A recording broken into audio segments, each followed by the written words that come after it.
नमस्कार, आप देख रहे हैं हिंद लाइव। मैं हूं निहारिका सिंह। बिहार की राजनीति में एक बार फिर हलचल तेज है। मुख्यमंत्री पद को लेकर चर्चाओं का बाजार गर्म है। बीजेपी के दो बड़े चेहरे सम्राट चौधरी और नित्यानंद राय क्या बन सकते हैं बिहार के अगले मुख्यमंत्री, ये सवाल इर्द गिर्द घूम रहा है। दोनों नेताओं के पास अनुभव भी है, समीकरण भी, लेकिन सवाल है किसमें कितना है दम।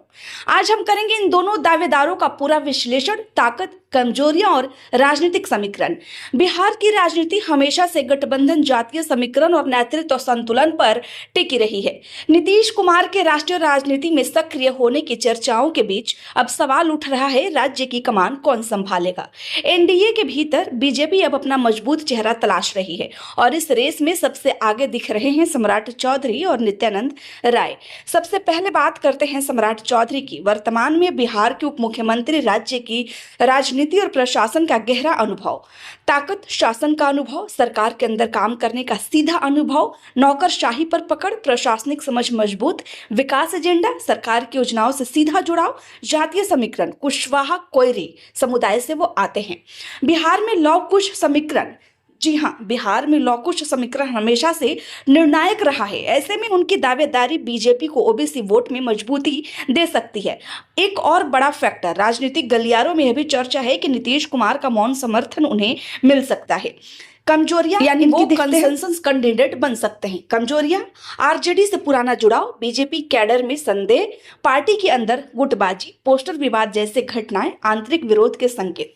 साफ है, उन्हें आगे बढ़ने के लिए हाई कमान का पूरा समर्थन जरूरी होगा। अब देखना होगा कि बीजेपी उन्हें पूरा समर्थन देती है या नहीं है। बीजेपी अगर देती है तो मिलीजुली सरकार यानी एनडीए का क्या समर्थन होता है या नहीं होता है। अब बात करते हैं नित्यानंद राय की। वर्तमान में केंद्र सरकार में गृह मंत्री, बीजेपी के शीर्ष नेतृत्व के बेहद करीबी, ताकत है, मजबूत संगठनात्मक अनुभव, पूरा बिहार बीजेपी अध्यक्ष, जमीनी पकड़ बेहद मजबूत।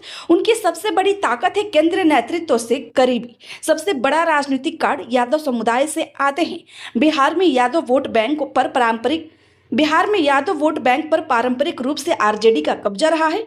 अगर बीजेपी नित्यानंद राय को आगे करती है तो यह सीधा आरजेडी के वोट बैंक में सेंध लगने की रणनीति हो सकती है, यानी यादव वोट बैंक अब बीजेपी के खाते में आ सकता है।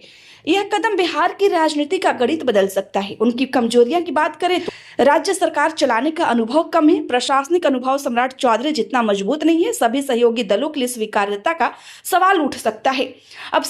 अब सीधा मुकाबला की बात करें तो अनुभव में कौन आगे, सम्राट चौधरी, संगठन और हाईकमान कनेक्शन नित्यानंद राय, जातीय समीकरण सम्राट चौधरी, ओबीसी कुशवाहा, नित्यानंद राय, यादव, आरजेडी का कोर वोट, संगठन में स्वीकार्यता यानी सम्राट चौधरी थोड़ा आगे हैं। राजनीतिक रिस्क लेने की क्षमता नित्यानंद राय के पास भी है, क्योंकि यादव समीकरण बड़ा दाव है उनके लिए।